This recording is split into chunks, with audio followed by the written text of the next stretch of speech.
हम आज बात कर रहे हैं सावन के पहले सोमवार के बारे में। तो ये जानते हैं कि सावन के सोमवार का महत्व क्या है। देखिए, पूरा पूरा श्रावण का महीना जप, तप और ध्यान के लिए उत्तम माना जाता है, लेकिन इसमें सोमवार का विशेष महत्व है। सोमवार का दिन चंद्र ग्रह का दिन है, चंद्रमा का दिन है, और चंद्रमा के नियंत्रक हैं भगवान शिव, यानी महीना भी भगवान शिव का और दिन भी भगवान शिव का। इसीलिए सोमवार को पूजा करने से न केवल चंद्रमा बल्कि भगवान शिव की कृपा भी मिलती है। सावन के सोमवार पर अगर आप पूजा करते हैं तो कोई भी व्यक्ति जिसको स्वास्थ्य की समस्या हो, विवाह की मुश्किल हो या जीवन में दरिद्रता हो, अगर सावन के हर सोमवार पर विधि पूर्वक भगवान शिव की पूजा करे तो तमाम समस्याओं से उसको मुक्ति मिल जाती है।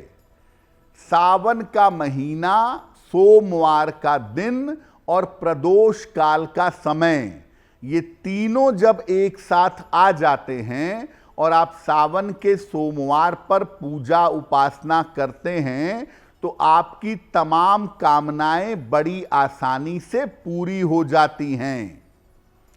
सोमवार और शिव जी के संबंध के कारण मां पार्वती ने 16 सोमवार का उपवास रखा था, और अभी भी बहुत सारी बालिकाएं जिनका विवाह नहीं हो पा रहा है वो 16 सोमवार का उपवास रखती हैं।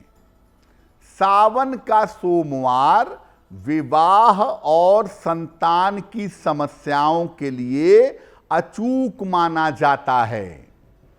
सावन में जितने भी सोमवार पड़ें, उतने सोमवार पर अगर प्रदोष काल में सूर्यास्त के समय आप भगवान शिव की उपासना करें, मंत्र जप करें तो अपनी मनोकामनाओं को बड़ी आसानी से पूरा कर लेंगे।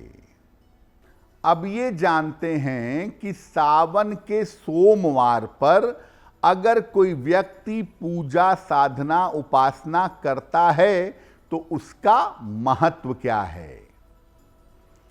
देखिए, भगवान शिव की पूजा के लिए और खास तौर से वैवाहिक जीवन के लिए सोमवार की पूजा की जाती है।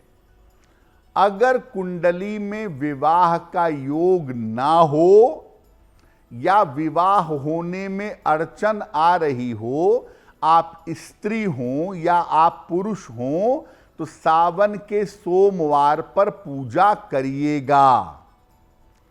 अगर कुंडली में आयु की या स्वास्थ्य की बाधा हो या मानसिक समस्या आपको परेशान करे, तब भी सावन के सोमवार की पूजा उत्तम होती है।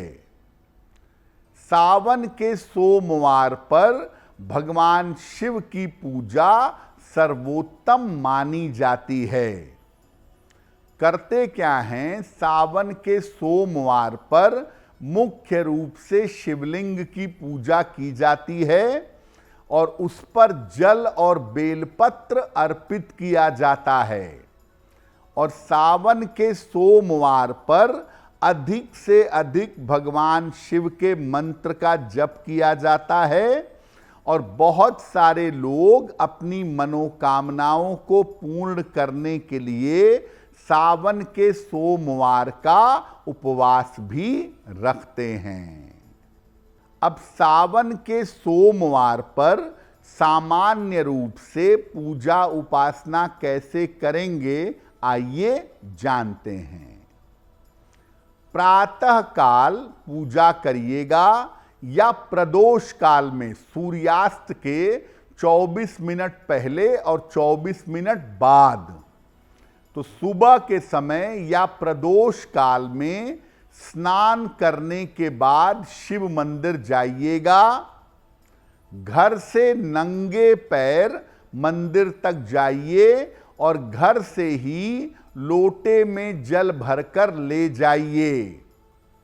मंदिर जा करके शिवलिंग पर जल अर्पित करिए और भगवान शिव को साष्टांग प्रणाम करिए। वहीं पर खड़े होकर शिव मंत्र का 108 बार जप करिएगा। मंदिर में खड़े होकर या बैठकर, और अगर मंदिर में भीड़ ज्यादा है तो जल चढ़ा के घर चले आइए और घर पर बैठकर नमः शिवाय का अधिक से अधिक जप करिएगा। दिन में केवल फलाहार करिएगा, केवल फल और जल का प्रयोग करें।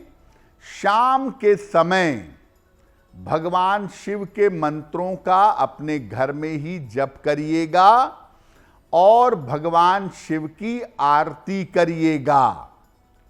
अगर आप व्रत रखते हैं तो फल और जल का सेवन दिन और शाम को करें, और अगर व्रत नहीं रखते हैं तो सात्विक भोजन करिएगा। प्याज, लहसुन, मांस, मदिरा का प्रयोग मत करिएगा। अगले दिन पहले अन्न वस्त्र का दान करें और तब जाकर अपना व्रत समाप्त करिएगा। सावन के पहले सोमवार पर आप एक विशेष उपाय भी कर सकते हैं। क्या है उपाय? प्रयास करें कि शिव जी की पूजा सूर्यास्त के समय में प्रदोष काल में करें। इस समय शिवलिंग पर बेल पत्र और जल की धारा अर्पित करें और इसके बाद शिव जी के मंदिर में एक घी का दीपक जलाएं और इसके बाद शिवलिंग की परिक्रमा करें। शिव जी से मनोकामना पूर्ति की प्रार्थना करें। प्रदोष काल में शिव जी को अगर आप जल चढ़ाते हैं और शिव मंदिर में दीपक जलाकर प्रार्थना करते हैं तो अपनी बड़ी से बड़ी मनोकामनाओं को आप बहुत आसानी से पूरा कर पाएंगे। अगर आप मुझसे जुड़ करके अपनी समस्याओं का समाधान चाहते हैं और चाहते हैं कि आपकी समस्याओं को ज्योतिष के माध्यम से सुलझाया जाए तो आप हमसे संपर्क कर सकते हैं, जुड़ सकते हैं एस्ट्रो तक पर।